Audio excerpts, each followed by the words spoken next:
आप ये जो एक कभी हरकत हुई, मज़मूम हरकत कह रहे हैं, इसको कैसे देखते हैं? और ये जो हमारे कुछ अंदरूनी लोग भी इसको बाकायदा हवा देने की कोशिश कर रहे हैं, जिस तरह का रंग देने की कोशिश कर रहे हैं, जिस किस्म की बातें चल रही हैं, उस पर भी क्या कहेंगे आप?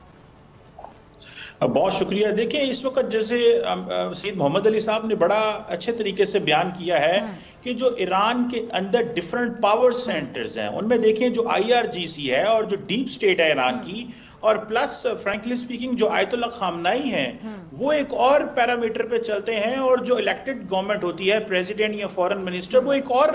एंगल में चलते हैं। सो मुझे लगता है कि इसमें भी जो हॉक्स हैं ईरान के अंदर, जिसमें IRGC और डीप स्टेट एंड प्लस उनकी जो उलमा हैं, जो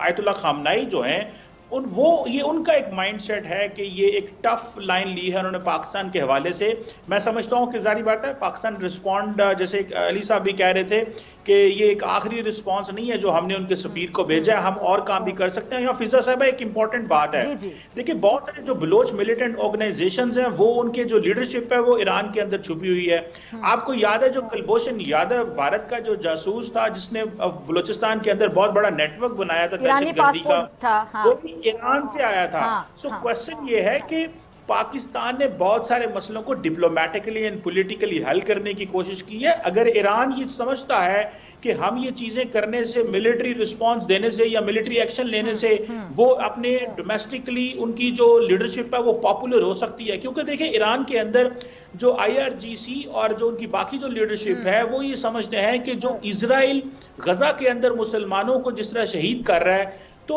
ईरान ने अपना जो वजूद रखा हुआ है वो तो रखा ही एंटी इजराइल रखा हुआ है। तो वो समझते हैं कि अगर हम लोग रिस्पॉन्ड नहीं कर सके इजराइल को, और बड़ा प्रेशर बढ़ता है कि IRGC या आयतुल्लाह ये क्या कर रहे हैं, वो इसलिए वो खामोश उन्होंने ये एक्शन लिया है ताकि एक डाइवर्जन की जा सके। 30,000 से ज्यादा जो फलस्तीनी शहीद हुए हैं, आपको नहीं पता चलेगा कि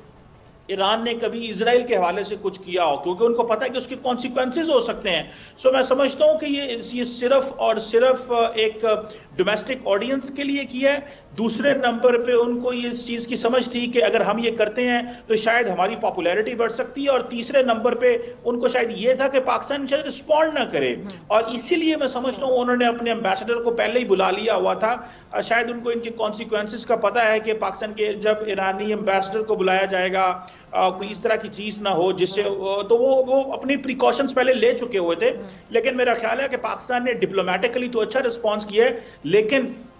जिसका जो बाकी ड्यू रिस्पांस है वो जरूर है। जिस तरह पाकिस्तान ने भारत को रिस्पांस दिया था, मैं समझता हूं वो रिस्पांस अभी रहता है, और पाकिस्तानियों को वेट करना चाहिए। हम जंग नहीं चाहते, हम हालात खराब नहीं करना चाहते, लेकिन हम जरूर चाहते हैं कि पाकिस्तान की जो टेरिटोरियल सॉवरेनिटी है, हमारी जो इंटेग्रिटी है, उस पर कोई कंप्रोमाइज नहीं होना चाहिए। जी,